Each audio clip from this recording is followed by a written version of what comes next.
Сәлем достар, Кистарт ұйымдастырған арнайы байқау үшін Алматы облысына келдік. Биыл қазақ халық поэзиясының әйгілі тұлғасы, өнер сөздің дүлдүлі, жырау жыршы Жамбыл Жабаевтың туғанына 180 жыл. Осыған орай біз бүгін ақынның ауылындамыз.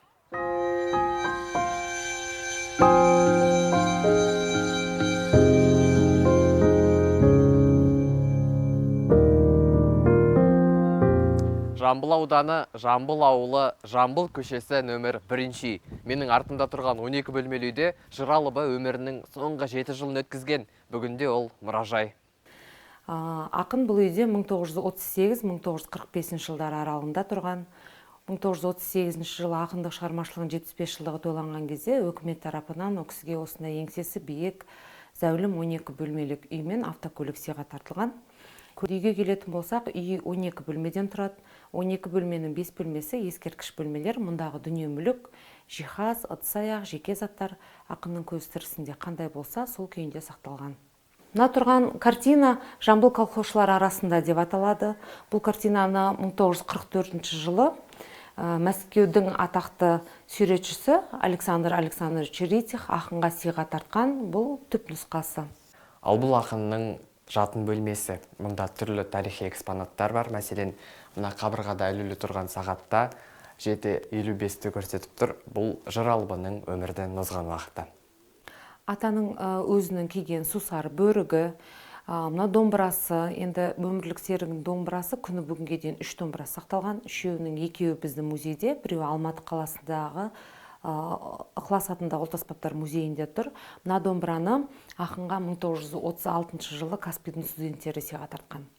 Мына тұрған ақынның былғарда жасалған мәсісі мен кебісі, дәрет алатын құмған легені. Алдарыңызда тұрған таяқты Жамбыл ата 1937 жылы Грузияға барған әдеби хатшысы Тайыр Жароков сыйға тартқан. Бұл бөлме ақынның жұмыс кабинеті.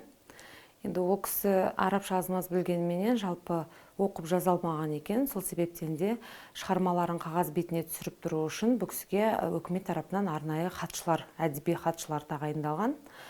Әбділда Тәжібаев, Ғали Орманов, Тайыр Жароков, Қалмақан Абдықадыров, Қасым Тоғзақов сияқты кісілер атаның шығармаларын осы бөлмеде қағаз бетіне түсіріп отырған.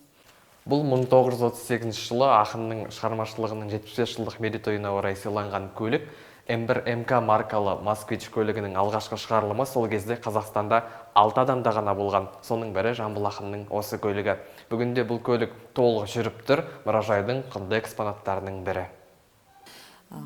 Енді бұны жай ғана музей деп айтуға болмайды, себебі бұл бір қасиетті мекен десек те болады. Себебі Жамбыл ата қайтыс боларының алдындағы соңғы тілегі мені үйімнің артындағы алмабаққа жерлеңдер деп сұраған екен. Сол өзінің сұрауы бойынша ақынды үйінің артына жерлеген. Қазір біздің музейіміздің аумағында ақынның жатқан бейіті бар. Енді зиярат жасап келіп, Құран бағыштайтын адамдардың легі өте көп. Қасында Нұрғысат Тілендиев те жатыр. Ол кісінің де қайтыс боларының алдында жаңағы маған Жамбыл атаның қасынан топырақ бұйырса екен деп сұраған екен. Ол кісінің де сол сұрауы бойынша осы жерге жерлеген.